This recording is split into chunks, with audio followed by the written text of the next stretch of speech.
Os astros na Terra da moda sustentável. Eu tava sumida esses meses todos e resolvi voltar para contar por quê.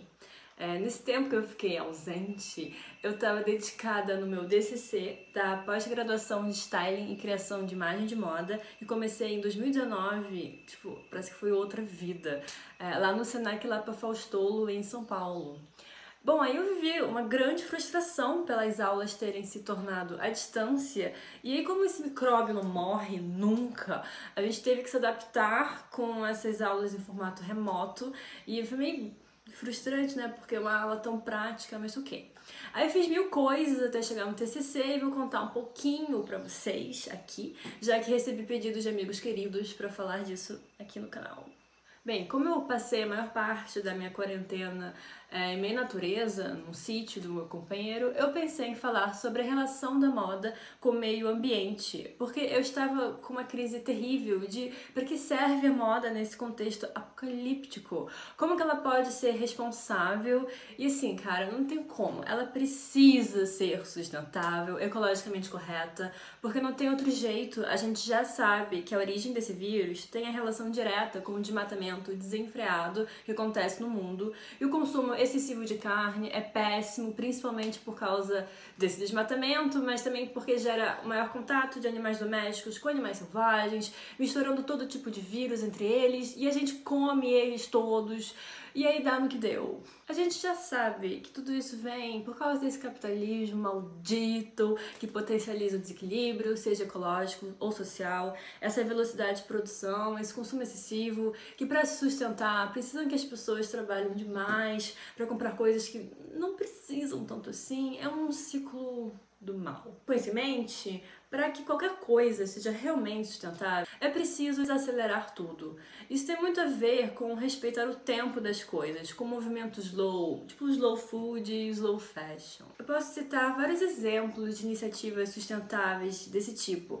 Vai desde a fabricação de matéria-prima, que pode vir de materiais orgânicos, como a Casulo Feliz, uma empresa que faz cultivo orgânico das amoreiras, que são as árvores onde são criados os bichinhos da seda. A Casulo Feliz também recicla fibras têxteis, que no caso da seda pode gerar um produto mais rústico. E a questão é que o cultivo orgânico é ainda uma forma alternativa de fabricar matéria-prima.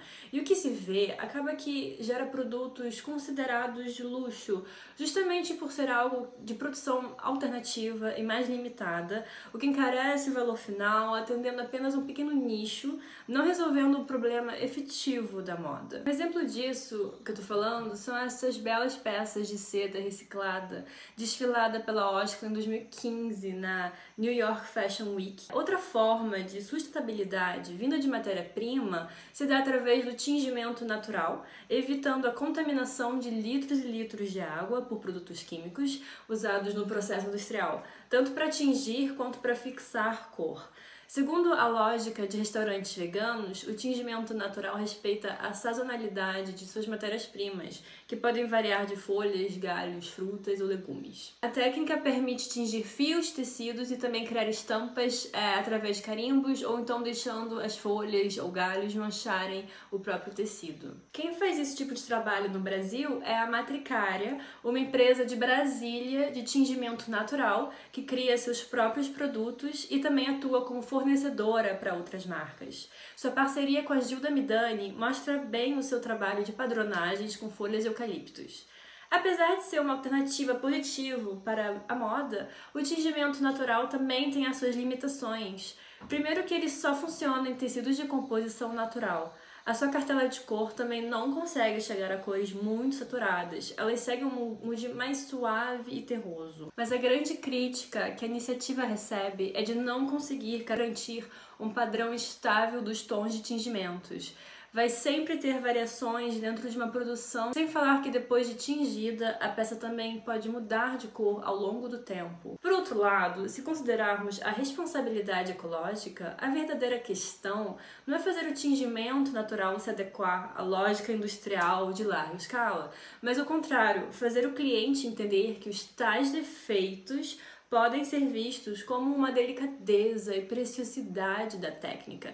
E isso tem tudo a ver com o movimento do slow fashion. Outra forma de ser ecologicamente correto é focando em uma produção local pequena, utilizando recursos, mão de obra e tecnologia da sua própria região. Quando se traz o processo de fabricação para mais próximo da criação, existe um maior controle, conhecimento e engajamento do designer sobre todas as etapas da fabricação de seu produto. Além do maior cuidado e conhecimento da equipe criativa em relação ao produto final, é também uma forma de criar uma economia local, sem falar do quanto que se deixa de gastar dinheiro, energia e tempo com a redução de transporte. É que a gente não tem noção, mas imagina trazer uma peça lá da China, Índia ou sei lá, passar em alguns outros lugares antes de chegar à sede de distribuição. Isso tudo gasta. Um exemplo de produção local é a marca de bolsas BolsaPack, que trabalha diretamente com a ONG Origens Brasil, que faz a ponte entre a marca e as mulheres da etnia Kayapó, na Amazônia. Elas foram responsáveis pelos desenhos tradicionais que estamparam uma linha de mochilas especiais da BolsaPack. Dessa forma, a empresa cultiva e valoriza a cultura indígena. Só que assim, na verdade verdadeira, o grande problema do quesito ecológico da moda é o quão rápido uma tendência se torna obsoleta. Eu estava lendo esse livro aqui, Moda e Sustentabilidade, Design para a Mudança, e aqui diz que 90% das roupas são jogadas fora antes do fim de sua vida útil. Isso porque esse livro deve ter 10 anos ou mais, eu nem quero saber como tá isso hoje. O que acontece é que o descarte não acontece porque um zíper estragou ou porque o tecido rasgou, mas porque a moda mudou e a peça não conseguiu atingir um vínculo emocional com o usuário. Você joga fora uma roupa porque, sei lá, a manga ciganinha já passou, a calça skinny também, e Deus me livre, um tênis com salto embutido. Por isso que a roupa de segunda mão é sim uma das formas mais sustentáveis que existe hoje na moda. Não tem jeito. Seja no formato brechó, roupa de aluguel ou até aquelas feiras de troca-troca. Aí eu tô sem tempo, tá? Pra ouvir aquelas besteiras de que roupa de segunda mão carrega energia de outra pessoa. Meu bem, acorda, estamos no meio do apocalipse. Eu garanto que uma blusinha de brechó não vai passar bad vibe nenhuma. E bad vibe por bad vibe, um trabalho escravo de fast fashion parece pior, não? E assim sendo, eu direcionei o meu projeto para trabalhar com upcycle. Para quem não conhece o termo, upcycle é o nome que se dá para o reaproveitamento de roupas e ou outras coisas para criar uma nova coisa. Às vezes uma peça tem um pequeno defeito ou ela tá démodé demais. Então, para que essa roupinha, que está muito boa, não vá parar em um aterro sanitário, retrabalhá-la de qualquer outra forma, seja destruindo ela inteiro e fazer uma coisa nova do zero, ou trocar mangas, bordar, tingir por cima, qualquer trabalho feito a partir desse material e para valorizá-lo novamente se chama upcycle, que é trazer de volta esse objeto ou essa roupa para um ciclo de vida útil. Isso já acontece no meio da moda desde os anos 90, com a revolução dos estilistas anti-moda, como Margiela My Love, por exemplo. Mas somente nos últimos anos este conceito tem sido melhor compreendido e melhor difundido por aí. E hoje temos várias marcas independentes arrasando no Instagram, como a JJ Vintage, a Rua Carlota ou a brasileira Ventana, que acabaram criando uma nova estética de acabamento pra fora ou de patchwork que tá super em alta. E agora as grandes marcas de luxos, gringas principalmente, também estão aderindo ao movimento. Vide as últimas coleções de 2020 como a Marni, Balenciaga e Miu Miu. A La Garçonne nasceu com essa proposta de upcycle. Eu não sei como é que ela tá hoje em dia, eu teria que estudar ela melhor. A casa Juicy, que trabalha com aluguel de acervo, criou uma linha Up My Juicy, fazendo umas maluquices interessantes. Isto, pelo que vi, está em venda sim, ou seja, o upcycle tá, ó, bombando. E aí, voltando para o meu projeto, eu me deparo em setembro de 2020 com 3 sacos plásticos enormes, cheios de micro retalhos de malha, jogados no meio do mato, bem perto do sítio onde eu tava. É uma visão bem feia aquilo ali. Fazendo um recorte local, Friburgo, o maior município da região que eu tô, é um dos maiores polos de fábricas de lingerie e de peças esportivas do Brasil. Muito provavelmente alguém ou alguma empresa ligada a um tipo de confecção sei lá, de malha esportiva, abandonou os seus restos ali no meio da natureza. São pequenos retalhos de malha de poliamida, poliéster e elastano, composições sintéticas que levariam entre 100 a 400 anos para se decompor, misturados com lixo de plástico descartável e papel pardo, assim, um crime. Aí eu pensei, bom, eu vou colher este acaso, uma coisa bem dadaísta, de incorporar estes retalhos no meu projeto. Vou fazer uma roupa com isso daqui. Nada de roupa de brechó, o descarte já tá aqui na minha frente e vou reaproveitá-lo. Mas aí, o que eu ia fazer com aquelas mini coisinhas? Bom, a primeira coisa a se fazer é pesquisar trabalhos com retalhos que já existem por aí. E aí encontrei a coleção Couture Inverno de 2016 da Viktor & Rolf, feita a partir de restos de tecidos das suas coleções passadas. E aí eu fiquei bem, é isso aí, vou fazer isso exatamente igual. Eu amei, porque me deu insight de fazer tudo de uma cor só. Tá, parece que é meio óbvio, mas quando você realiza isso, você se sente bem esperto.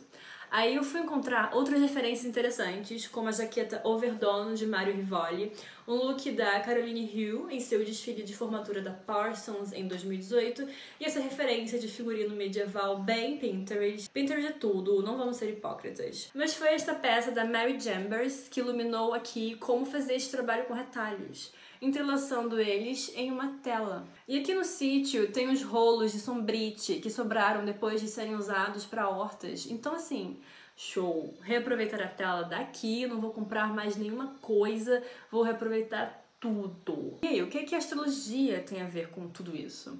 Bom, nada, né? Eu que quis trabalhar esse tema porque já era um assunto que eu estudo há muito tempo. Eu estudo astrologia antiga desde 2017, então eu tenho um domínio sobre o assunto e eu já queria brincar com a imagem dos arquétipos dos principais astros para criar uma imagem de moda.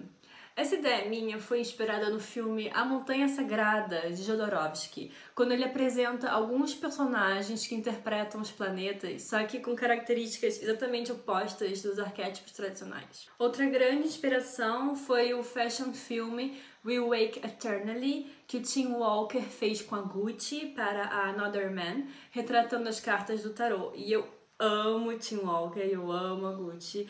Não tô nem aí que já são duas figurinhas batidas na moda, se eles são, é porque eles são ótimos. Enfim, antes da pandemia chegar, eu já queria brincar com estereótipos dos planetas, a partir do imaginário popular, da mitologia grega e principalmente seguindo uma listinha feita por um astrólogo cristão lá do século XVII chamado William Lilly.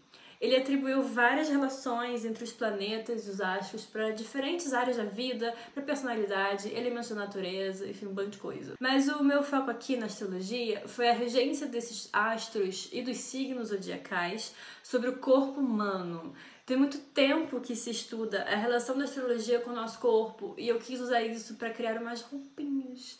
Aqui nessas ilustrações dos séculos passados, essas figurinhas representam os signos do zodíaco sobre o corpo. Os tais astros que eu fico falando são o Sol, a Lua, Mercúrio, Vênus, Marte, Júpiter e Saturno, pois cada um deles rege um ou dois signos zodiacais e, portanto, eles vão também representar algumas partes do corpo humano. Lembrando que tudo que eu tô falando aqui é de uma forma bem geral, introdutória, tá? É uma leitura de mapa astral, as coisas ficam mais específicas, tudo uma questão de análise combinatória. Então, quando eu separei aqueles retalhos todos, eu tive uma noção de quantidade e cores, e aí eu criei uma cartela de cor para cada look que eu ia montar, baseado naqueles gráficos que eu falei lá do William Lilly. Depois da cartela, foi um momento de pesquisa sobre a forma da roupa, ou que roupa eu ia criar, seguindo todas essas coisas aí que eu tô falando. Para o Sol, eu quis trabalhar um objeto que falasse sobre a questão da nobreza, da corte, realeza, pela conotação que o Sol tem com os reis, com celebridade, com o ouro, brilho, toda essa pompa. Eu quis trazer alguma coisa que lembrasse uma juba de leão, já que o Sol rege o signo de leão. Para a Lua, eu quis focar na questão feminina. A Lua rege os líquidos, os fluxos e os ciclos, tanto no corpo humano quanto na natureza. Todo mundo sabe da influência dela sobre as marés e plantações, isso ninguém pode negar. Ela tem esse lado feminino, esse lado maternal, essa energia yin dela, tanto é que a lua também fala de gestação e amamentação. O signo regido pela lua é o signo de Câncer, o caranguejo, o lagostim ou crustáceo, que também aparece na carta do tarô da lua, que fala do nosso tórax e dos nossos seios. Para isso, fiz uma peça muito simples, uma faixa comprida para amarrar como um top. Usei as cores cinza para referenciar o prata e o branco, pois afinal a lua é a luz da noite. Mercúrio. Esse planeta recebeu o nome romano para o deus Hermes, da mitologia grega. Mercúrio é o deus do comércio, das habilidades manuais, é a figura do espertinho, do malandro, do trickster. É também o mensageiro do Olimpo e por isso ele era o único que transitava entre o céu, a terra e o submundo, e por isso também ele é associado à mente rápida, à comunicação e à velocidade dos movimentos. Rege as mãos, os braços, a perna, a língua, por causa da fala, o cérebro, o intelecto. Como ele tem uma relação com a transição e mudança, as cores relacionadas a ele são aquelas cambiantes ou misturadas, e por isso eu separei os retalhos estampados, que tinha muito. Criei umas espécies de manga e caneleiras justinhas para os braços e para as pernas. Eu quis destacar os dedos também, já que o planeta tem uma relação com as mãos, e assim como outras peças, fui usando elementos naturais. Aqui no caso, colhemos alguns quiabos da horta para fazer os dedos bem compridos, bem monstrinhos, e também inspirado no Instagram de uma russa doida que eu amo, que chama Thunder Girl Nails, bem mara. Vênus, uma das mais queridinhas, recebeu o nome romano da própria deusa grega, a Afrodite. Ela é a deusa do amor e da beleza, é a mais bonita de todo o Olimpo e dizem que nasceu da espuma do mar. A ela se associam todos os prazeres, a harmonia, a tranquilidade, toda forma de arte, também fala do feminino e da sedução.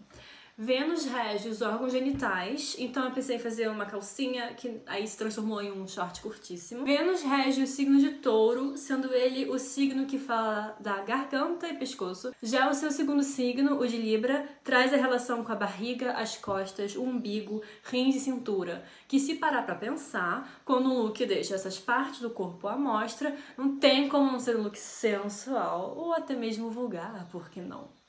E por isso, então, eu fiz um top curtíssimo de gola alta para deixar toda essa pele à mostra. Para Vênus eu separei os retalhos brancos, porque o astrólogo antigo lá relaciona o planeta com as cores clarinhas bem calminhas. Pense em paz. Marte, o deus Ares, da mitologia grega, é o deus da guerra, da coragem, dos conflitos e disputas, de todo tipo de violência, do esforço e do perigo. Ele é o guerreiro do Olimpo.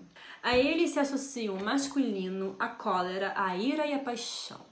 Marte rege a carne e os músculos, e por isso eu quis fazer uma coisa bem fisiculturista, aquela virilidade exagerada bem teatral. Com todo esse calor aí de Marte, o vermelho é essa cor principal, mas todos os escarlates e tons avermelhados também. Então, para ficar essa coisa bem tchan, assim, de Marte, selecionei também o laranja e o pink, ficou lindo. Aliás, se alguém reparar, é este look mesmo, o que estou vestindo.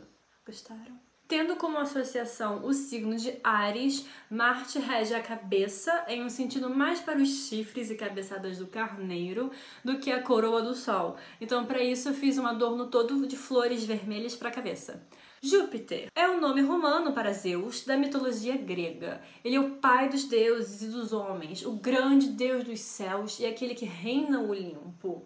Não é à toa que Júpiter é o maior planeta do sistema solar. Ele está mais associado à ideia do governante, da hierarquia e o homem político, enquanto o Sol é mais ao status e à celebridade de um rei exuberante.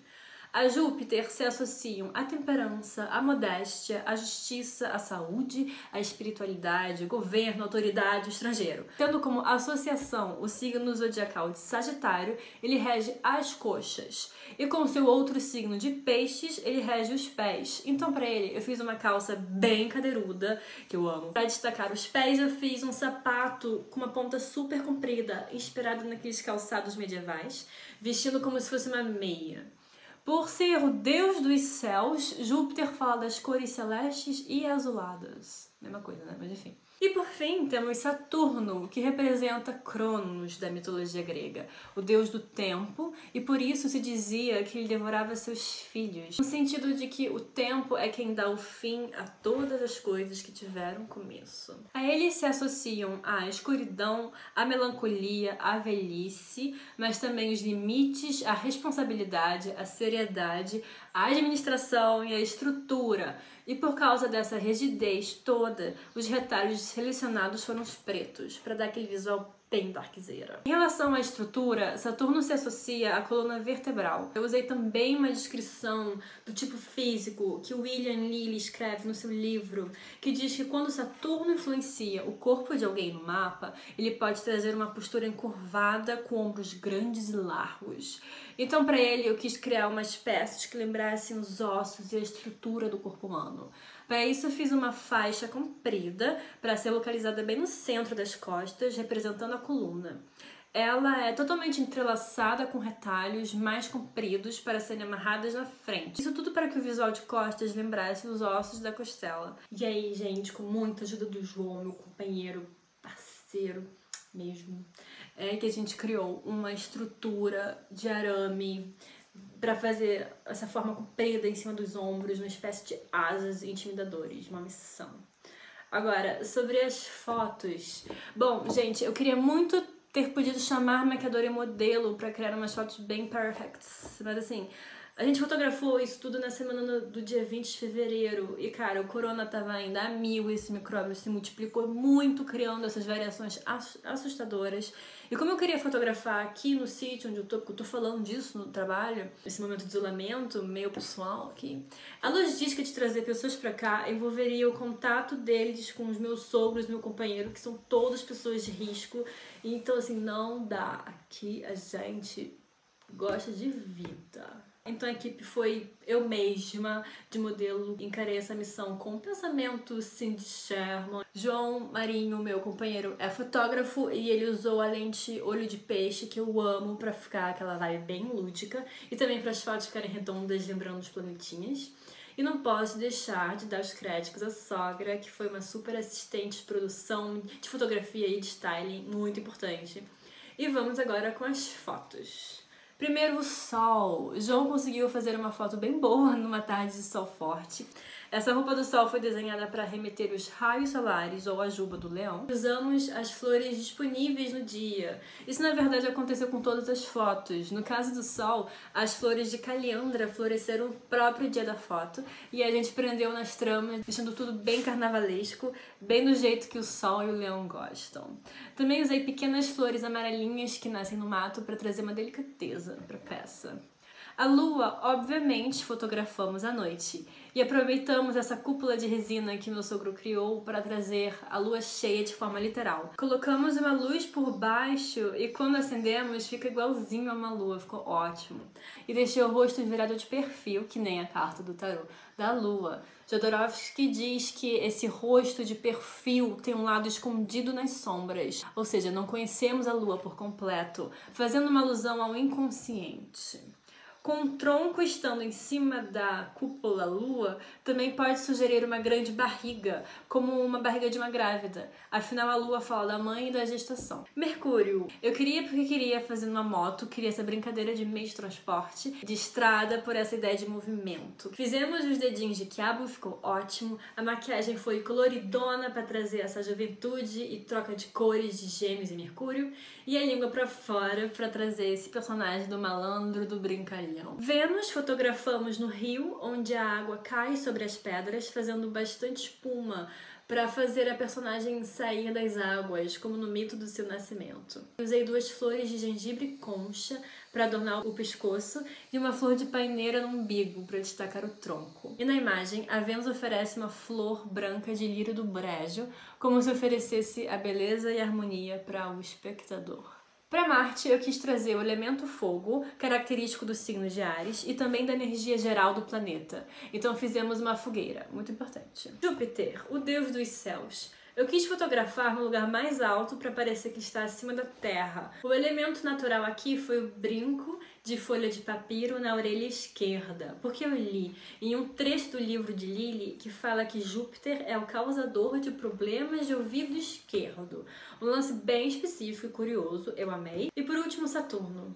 Eu quis fazer essa foto em algum lugar que remetesse à escuridão na natureza. Então buscamos um lugar que parecesse uma caverna, fotografando embaixo de uma pedrona para ficar com um fundo mais frio, se isolando de todos. E por fim encerro com uma fotinho da querida equipe que participou para criar um projeto com recursos zeros no meio do fim do mundo, durante o fim do mundo. E é isso, meus queridos. Se você gostou do vídeo, não se esqueça de dar seu like, de se inscrever no canal e dizer aqui nos comentários o que você achou desse projeto. Fim de um ciclo, fim da minha pós, vamos ver o que vem por aí, não dá pra saber ainda, né?